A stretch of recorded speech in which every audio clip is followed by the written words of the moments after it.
My brother pulled up to my apartment last year in a car that cost more than I made in a year. New watch, new jacket. He looked like he had completely figured it out, and for a long time I assumed he had, that this was just what being rich actually looked like once you got there. I didn't ask any real questions because it seemed like a stupid thing to ask, but eventually I started paying closer attention, and what I found wasn't what I expected. There are actually two different ladders that both get called rich. One of them you can see, the other one you can't, and they don't always belong to the same person. This is every level of looking rich versus being rich. Level 1, the signal purchase. This is where the visible ladder starts, and it's smaller than people think. A nicer pair of shoes, a better phone, a jacket from a brand everyone recognizes. None of these purchases are irrational on their own. They're just signals, small pieces of information broadcast outward that say something about which tier you belong to. Economists have a name for this going back over a century: conspicuous consumption, spending specifically to be seen spending. At this level, it's harmless, it's just the first rung, but it's also the exact moment where two completely different paths quietly start diverging, even though from the outside they still look identical. Level 2, the financed lifestyle. This is where the signal starts outgrowing the income behind it. A car lease instead of a car purchase, a credit-funded vacation instead of a saved-for one, a bigger apartment financed by stretching, not by actually having more. None of this requires wealth, it requires access to credit, and access to credit is not the same thing as having money. This is the level where looking rich becomes almost completely disconnected from being rich, because the entire financial infrastructure of modern credit was built specifically to let people finance appearances they haven't actually earned yet. Level 3, the maintenance trap. Here's the part nobody warns you about. The visible ladder never actually finishes. A status purchase depreciates the moment you own it, which means the signal has to be continuously renewed just to hold its place. The car needs to be replaced before it feels dated. The wardrobe needs updating before it feels behind. This creates a kind of treadmill where the spending never stops, because the entire structure of the ladder is built on things that lose value the second you stop paying attention to them. This is the level where I started to notice something didn't quite add up.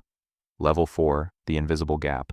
While all of this visible spending is happening, there's a completely different ladder running quietly in the background, one that has nothing to do with what anyone can see. It starts with a gap, someone spending less than they make, even by a small amount, even without anyone noticing. This gap doesn't announce itself. There's no car, no jacket, no vacation photo attached to it. It's just a number, quietly getting a little bit bigger every month, completely invisible to everyone around that person, including, often, the people closest to them. Level 5, the silent asset. At this level, that gap stops just sitting there and starts turning into something: shares, property, ownership stakes, appreciating assets that don't require constant maintenance spending to hold their value. This is the exact opposite mechanism of the maintenance trap. Where the visible ladder loses value the moment you stop paying attention, this ladder gains value specifically because nobody's paying attention to it. Research on real net worth in America has found something that surprises most people. A large share of genuinely high net worth households live in ways that give almost no visible signal of it at all. Level 6, the compounding ledger. This is the level where the two ladders start to feel almost insulting to compare, because one of them is loud and exciting and the other one is boring on purpose. The compounding ledger doesn't produce a story you can tell at dinner. It doesn't produce a photo, it just produces a number that gets a little bigger, quietly, year after year, with no social payoff along the way. This is exactly why so few people choose it. It asks for patience with zero immediate reward, while the visible ladder offers an immediate reward for zero patience. The final level, the reveal. So here's what I actually found out about my brother. The car was leased, the watch was financed. The lifestyle that made me assume he'd figured it out was, level for level, sitting almost entirely on the visible ladder, financed, maintained, and constantly renewed. And the actual number underneath it all, the real net worth, was smaller than mine.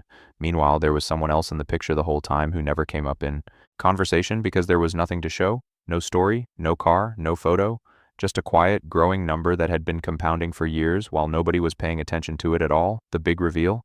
You cannot tell which ladder someone is on by looking at them. That's not an accident. It's the entire design of the visible ladder. It exists specifically to be indistinguishable from real wealth, financed by credit that has nothing to do with what's actually sitting on someone's balance sheet. The signal and the substance were never the same thing. They just happened to look identical from the outside, which is exactly what makes this so easy to get wrong. The final lesson. The question worth asking, about anyone, including yourself, isn't what does this look like? It's what does this actually build? A purchase can do one, the other, both, or neither, but only one of those categories shows up on a balance sheet 10 years from now. Learning to ask that question before spending is most of the difference between climbing the loud ladder and climbing the quiet one.